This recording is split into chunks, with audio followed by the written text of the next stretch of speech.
It's your boy Zkiel, keeping it real, keeping you laughing, keeping you entertained. And welcome back to another episode of Lights Camera Podcast. Lights Camera Podcast, oh my gosh, Lights Camera Waffle with me, Zkiel. Please do forgive me today. For some reason, I am just unable to put words together. I think I'm tired. I think I'm not tired at the same time. I have not been asleep. I've been feeling very, very low lately, and I know what I'm doing. I know why I'm feeling this way, but I have to try and get over that. Not even get over it, but try and better myself. Anyway, that's not what today's video is about. Well, partially is. Speaking about mental health, today we're going to be talking about the unfortunate passing of Liam Payne.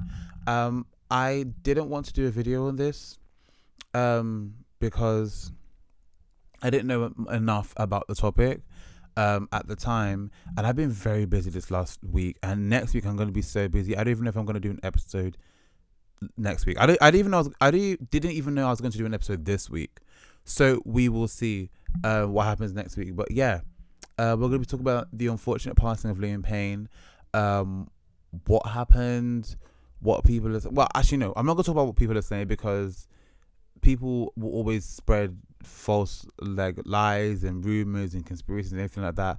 I'm just going to go about what I've seen on the news, which most likely is going to be the truth-ish, and then I'm going to be trying to raise a little bit of awareness about mental health in the music industry, because an industry that I would like to be a part of one day here in the UK.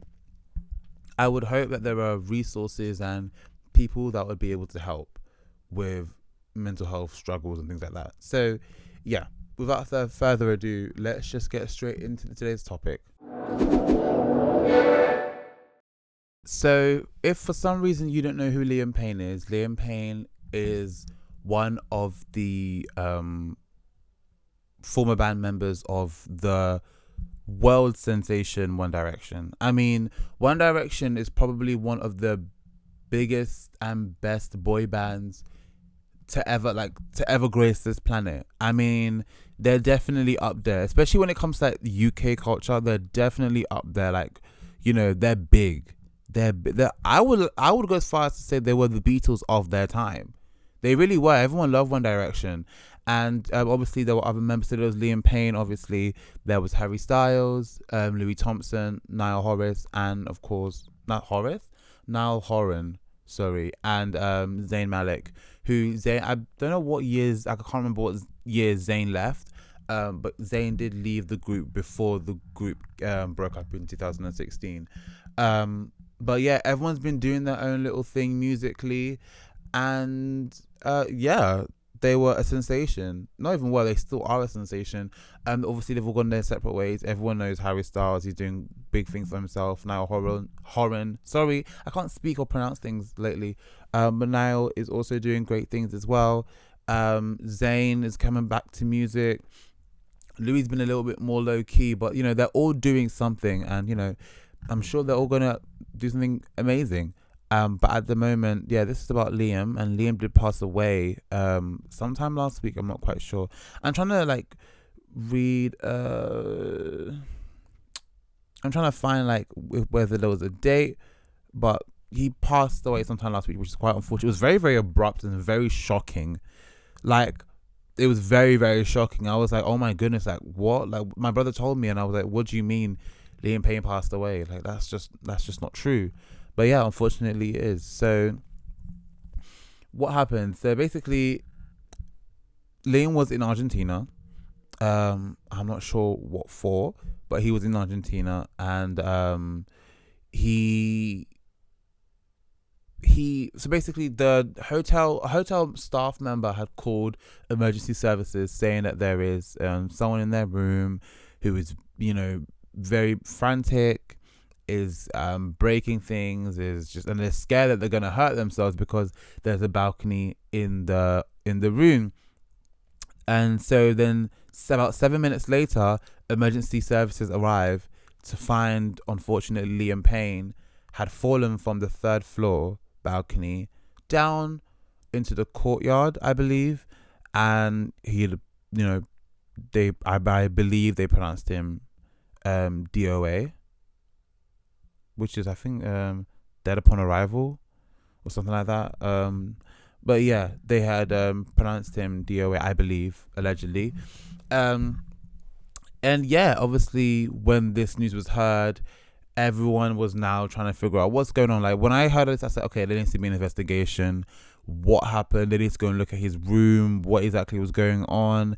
How did Liam Payne just quote unquote fall from a third? Like it's just not possible. And then they did a toxicology report, or they did an autopsy, and they basically told.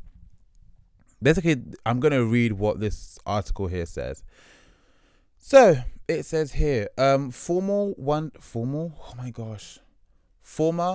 Direction singer Liam Payne had multiple drugs, including crack cocaine and methamphetamine, in his system when he fell to his death from a hotel balcony in Argentina, according to an anonymous Argentinian source familiar with the initial toxicology reports. The British singer and former One Direction member died last week at the age of 31 after plunging from the... That's a really, really strong graphic word, plunging, by the way. I'm just going to say falling. After falling from a third floor hotel room in Buenos Aires. ABC and TMZ reported that there was a cocktail of drugs called pink cocaine containing methamphetamine, ketamine, and MDMA, and they were found during a partial autopsy, along with crack cocaine and benzodiazepine.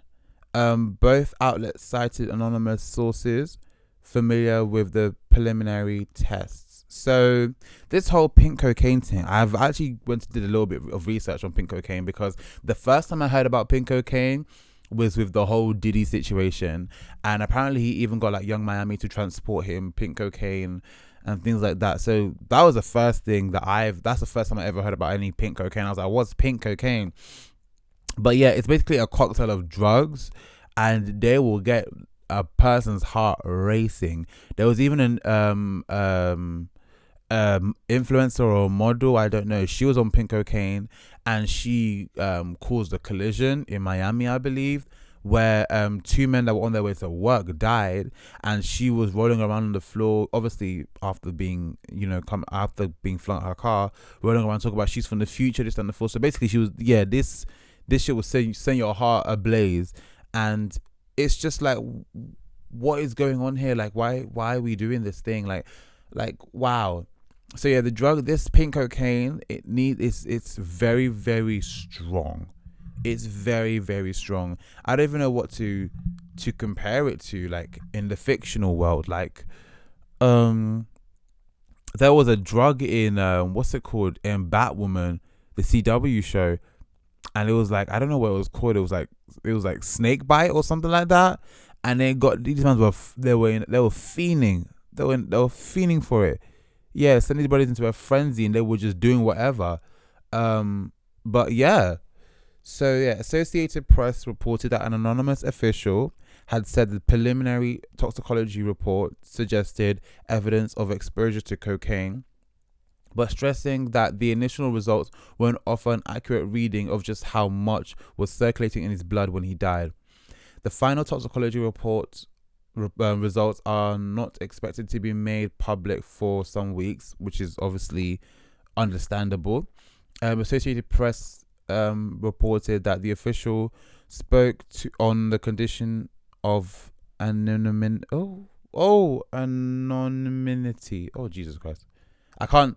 Spoke on the condition of being anonymous because he was not authorized to brief journalists. The preliminary reports were widely reported in local media on Monday. Argentina's public prosecution in investigating the case, which is not uncommon when a death is sudden and unexpected. Argentina's public prosecution is investigating the case, which is not uncommon when a death is sudden and unexpected.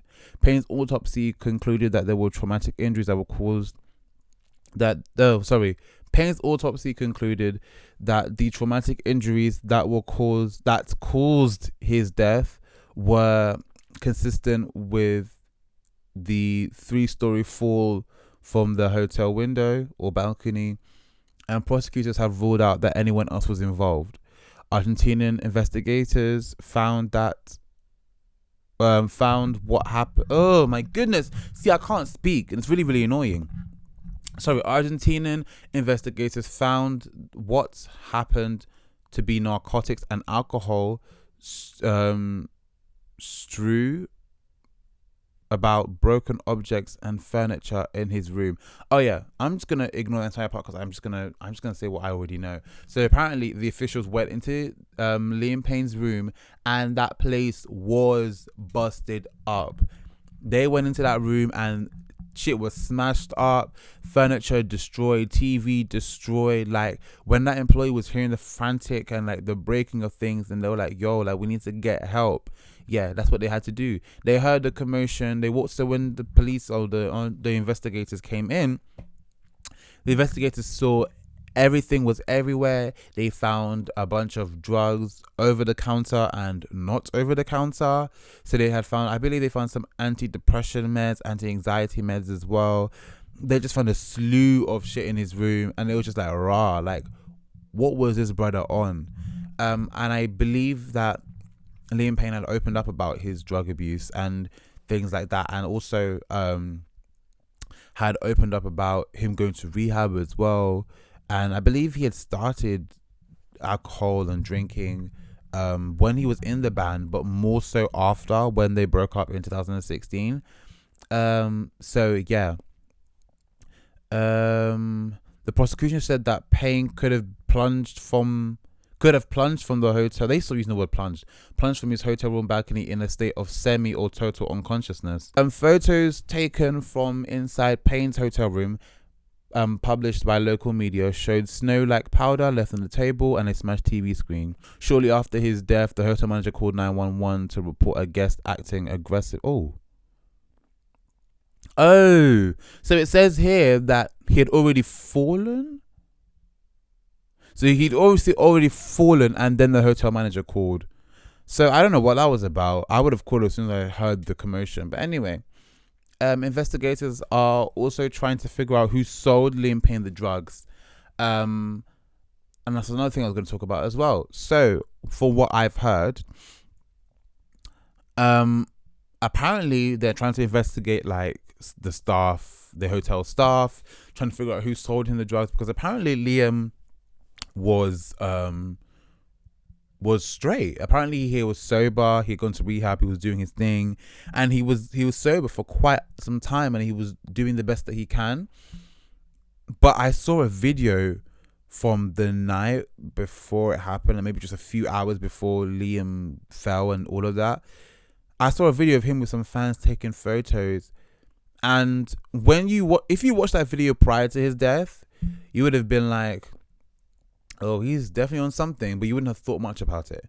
Watching it post the incident, you can literally see the sadness in his eyes. It's actually quite pitiful to see. Like, to see someone, you can literally, like, I don't know if I can find the video, but you can literally see the sadness in his eyes. I've never seen sadness like it before. Like, he was very much high. He was high, and he was taking pictures with fans, and he was jittering and all over the place and very, very hyperactive, but you could just tell that it wasn't really him. And it's quite sad that, you know, he was going through that, and quite sad that, you know, he felt like he had to be like that.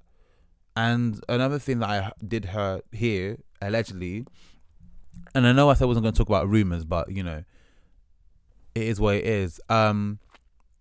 Apparently, people were scouting the brother. People that were around him, like, were really trying to sell him. And unfortunately, you know, they succeeded, and that's just really, really shitty. The fact, like, imagine, like, people are preying on you on your downfall. Like, imagine you've finally broken free from something, and that thing, like, you know, like, you felt like So like, let's just say that he was using drugs to cope with the pressures of being a celebrity, right? That's most likely what they used it for. And then he stopped using it, and he's still going through the pressures, but he's finding ways to cope with it.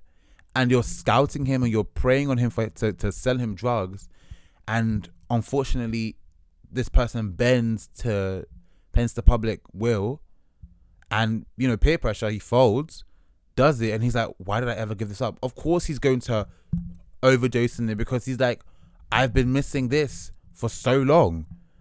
And it's just really, really, really sad that this is the way that someone who was very talented and very well known, who you'd think had everything, it's very, very sad for him to leave this way. So his dad is still in Buenos Aires, I believe, cooperating with the investigation, and it's just really, really sad. His bandmates, Harry, Niall, Zayn, and Louis have released statements separately on their Instagrams, and a joint one. I don't know where they released it. Did they release it on the One Direction page? I'm not sure, but they released a joint statement as well. Other celebrities have reacted to the news as well. It's just really, really sad to hear about. And it's just sad that someone, like I said, so talented, who has a son, and to leave family behind and everything, like, it's really, really upsetting. And I really just do pray for like the peace of his family. I really do pray that they find peace, and I really do pray that what led him to fall back into old habits, I really do pray that it is exposed, so that people can actually pinpoint the root of what happened to him. And this is where I'm going to go into now, the whole the whole music industry and pressures of being an influencer, celebrity, whatever have you. This is why I'm going to go into that, because there has been a pattern. There's been a pattern of celebrities and artists and influencers. I don't think there's a single influencer or artist or actor or whoever's in the industry. There is none of them who you could say don't struggle with anxiety, whether it be depression, whether it be anorexia, bulimia, whether it be substance abuse. There's just nobody in the industry, I believe, who isn't going through something, and that's really, really sad. And there needs to be more resources for artists, for musicians, for actors, whoever's in the creative space. There needs to be resources for them, because they're under a lot of pressure, and a lot of pressure does come from, let's say it's a musician, record labels are always, people are greedy. Point blank period. People are greedy. Record labels can be greedy. Managers, agents, all these people can be greedy. They see someone doing really, really well in their career, and they're like, oh, we're gonna push this person. And I was gonna make a video about Megan Thee Stallion as well, about her releasing 2 albums in 1 year, and it's like, it's kind of seeming like you're overworking this girl, you're pushing her, you're trying to make money off her, you want her to be the biggest, but you need her to sit back and take time off and work on her craft before coming with 2 albums in 1 year is crazy, in my opinion. But we're not going to talk about that. We're going to talk about this. There needs to be more resources for people in the industry to get help. There are a list of celebrities, and I have a list of celebrities here who have, and this list alone should have made people be like, oh, we need to help artists, celebrities, or we need to help them, because they're clearly going through something that not a lot of us can see. When I saw that Payne died, I was like, we need an investigation now, because there's no way that who would have known that what he was going through? No one still knows what he was going through, but who would have known that would have been his demise? No one could have guessed it, So I have here, so there's been accidental drug overdose deaths, and deaths suspected to relate to drug or alcohol use include Mac Miller. That one was very, very surprising as well. Not surprising. Like his death was surprising. We all knew that Mac Miller, he did smoke, but anything other than that, like, we didn't think much of it. But Mac Miller's death was very, very, I believe that was a car incident. I'm not sure. And I remember when a lot of people were blaming Ariana Grande for dumping him, and it's like, why are you blaming a woman who's not with him for his death? Like, why we not talk about like mental health? Why we not talk about like, why is this conversation switching? Why we're trying to blame someone when we should be helping people not to make the same mistake?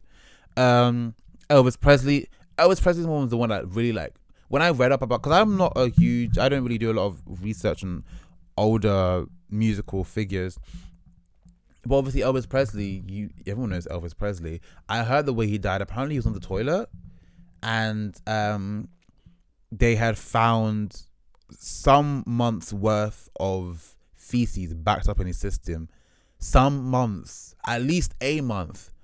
At least the man hadn't gone to the toilet. Man hadn't shat in over a month because of the drugs that he was taking.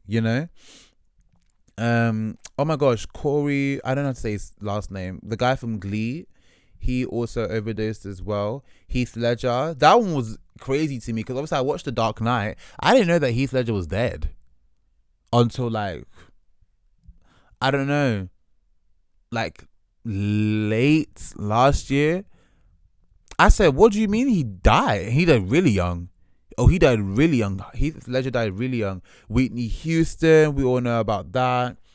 Amy Winehouse, Marilyn Monroe.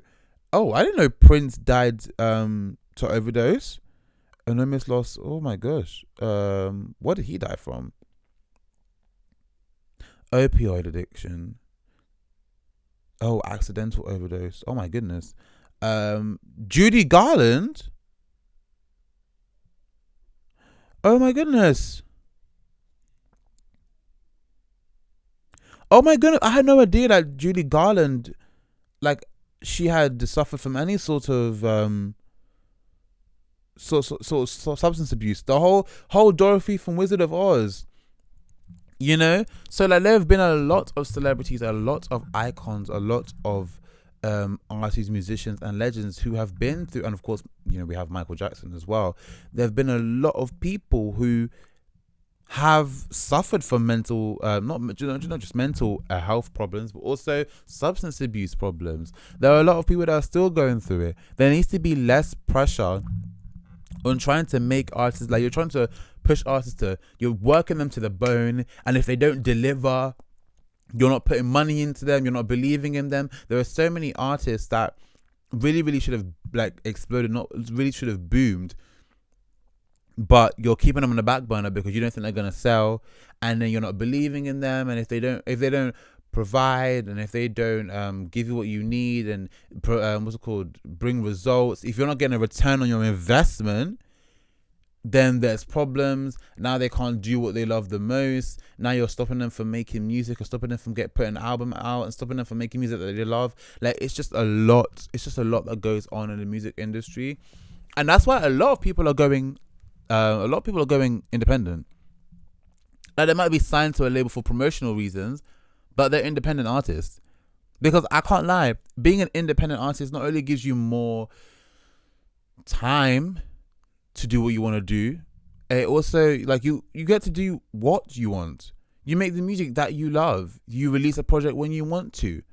But when you're signed to it, don't get me wrong, there are pros to being signed to a big record label. But if you're not willing to, I don't know how to put this, but if you're not willing to work harder than you've ever worked in your entire life, they will put you on the back burner. They will put you away. They will not believe in you. And then that create that pressure to continue to do, especially if someone's done really, really well. If I've sold 100,000 copies in the first week for my album, the next album has to sell 100,000 copies or more. Maybe if it's like 95,000 copies, we'll be fine. But it can't go any lower than 90,000 copies.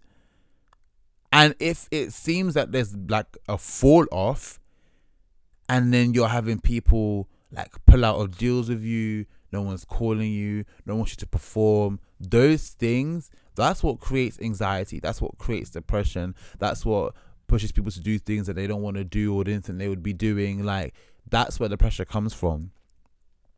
So there needs to be a lot done to help in the music industry, and not just the music industry as well, even in Hollywood in general. There are too many young people, too many veterans, just too many people in general who are suffering from mental health issues, suffering from substance abuse, to try and cope with the pressures of being a celebrity. And a lot of people don't understand that celebrities are humans as well. They'll be saying things like, oh, like they chose this life. Yeah, they chose this life, but they didn't choose to be used as a pawn for some massive corporation. They didn't choose to get used, and they thought that, oh, when they signed here, yeah, there are going to be some ups and downs, but I'm here to make music and do what I love. They didn't. No one goes into a record label being like, yeah, I want you to use every single part of me. I don't care. Run me until I have nothing else to give. No one goes to a record label thinking that. You think when you go to a record label, you sign with a label, you think, oh my gosh, I'm gonna get the budget that I need. I'm gonna get the promotions that I need. Oh my gosh, I'm gonna make the music that I love. I'm gonna be able to tour the world. That's what you think when you go to a record label. But I feel like a lot of record labels they've not been putting effort into the artists because they want a return on investment. And if that artist can't do that, they will move on to the next, and they will use the next person. And we've seen that with a lot of artists. And these artists have had to go solo. Opinion for me, I feel like Normani, if she went independent, she would do a lot better. And I even want to do a video on Normani's whole what happened with dopamine. That might be a video I do next week sometime. Or maybe I might do the Megan Stallion video. But Normani, Tinashe, I believe Wizkid signed to RCA. RCA, by the way, that's a wicked record label. Cause tell me why big Wizkid, he's like the whole more money less ego more money era. More money less ego. I believe that's the album. That whole era when it came and went. RCA is a very very Anyway, but like a lot of these, I feel like being an independent artist helps with mental health. Like, you can put out a song and it can do really, really well, and you can just keep on working. And I think a lot of people just need to be like, yeah, cool. Yeah, having a being part of a record label is great, but you need to be able to understand that, look, it's going to be hard, and you need to also be able to put your foot down. I think a lot of people trade their happiness and trade their mental health for a check. Don't get me wrong, money is great. Money's amazing, but money should not come at the cost of your mental health. It should not come at the cost of your health in general. If you feel like you want a break, you should be able to tell your record label, look, I want to take a break. I don't want to pump out an album every 2 years. I want to take it slow. You should be able to say that. And yeah, I just really hope that artists get the help that they need. I hope that they're able to seek help. And it's not just let's not just blame record labels as well, because people around them, people have a lot of yes men around them as well. People like it when these people are like that because they can get what they want from them. Look at the Liam Payne thing, for example. Rumor, allegedly, the people around him were the ones that were trying to get him back on, trying to get him back on the substances. It depends on the people around you. If the people around you can really support you and really stand by you, then yeah, you'll do well in any situation. So we can't just blame record labels because they don't have any sort of emotional loyalty to you, I guess. I guess it's more of a business thing. I mean, look at Tom Holland, who I think is really, really inspiring right now. His whole sober journey. Like, I think that's really, really cool. And he said that being on that sober journey really helped him realize who his real friends are. And he's like, yeah, he's had friends, but like they're like drinking friends. And he's been able to realize who his true friends are. I think people need to look at the circle that they have around them, because no matter what's going on outside, if the people that you surround yourself with can ground you and you can have a good time with them and they can support you and they will be by your side, I feel like you'll be able to overcome anything. I really do think you'll be able to overcome anything. And I think that's really, really important. Just having the right people around you can really, really make a difference. So yeah, that's what I have to say about this whole situation. And once again, I am praying for I pray that, you know, Liam Payne's family and his friends, they all find peace, and I do hope that people get the help that they need before it's too late. So yeah.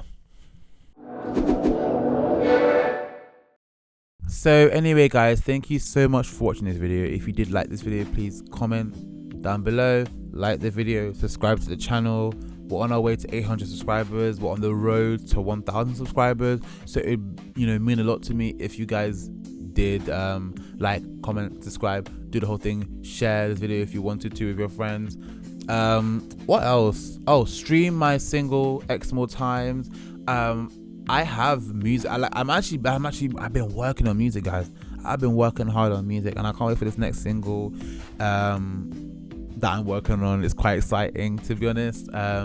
But yeah, once I can arrange myself, and I'm really busy at the moment as well. Like, I want to start learning 3D creation and 3D animation and all the things like that.